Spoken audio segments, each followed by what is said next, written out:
Less knowledge is less ego.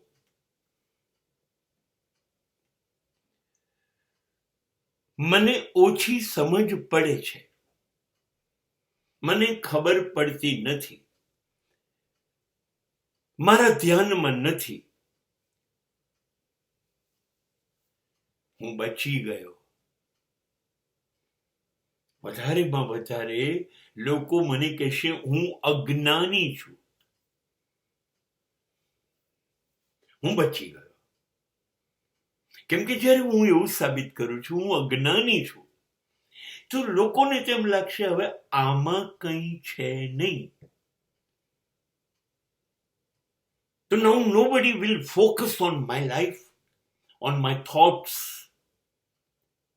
હવે લોકો મારી પર ધ્યાન નહીં રાખે. જવા દે, એનામાં તો કંઈ છે જ નહીં. અરે વાહ. હવે જ્યારે બધા એવું કહેશે આનામાં કંઈ નથી, આને તો કંઈ ખબર નથી પડતી, તો મારામાં કંઈ નથી એટલે મારામાં કંઈક છે, અને એ કે હું કંઈ નથી. અને જ્યારે મને એ ખબર પડી જાય કે હું કંઈ નથી, આઈ એમ nothing, then I don't have any ego, because nothingness is a blessing. કંઈ ના હોવું એ આશીર્વાદ છે. કેમ કે હોવાનો મને બહુ અભિમાન હોય છે. હું દુનિયામાં કોઈને કંઈ નહીં ગણું. હું કંઈક છું, આઈ એમ સમથિંગ. અરે not something, I am everything બોલનારા માણસો કેટલા અભિમાની હોય છે. I am not anything. I am zero. I am a big zero. And that will not create any ego in myself. મારી અંદર કોઈ અભિમાન નહીં થાય. વિશ્વનો સૌથી જ્ઞાની માણસ એક વખતે યુરોપમાં સોક્રેટિસ કહેવાતો. અને જ્યારે આખા શહેરે વિચાર્યું એનું સન્માન કરીએ, આટલો બધો અદ્ભુત માણસ આપણી પાસે છે.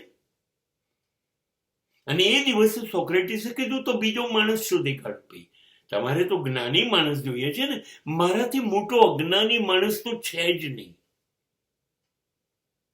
ત્યારે વિશ્વને ખબર પડી કે એટલું બધું જાણે છે અને એ કહે છે કે હું નથી જાણતો. એ જ્ઞાન છે. અને માટે nothingness is the only lovable thing because it will never create ego.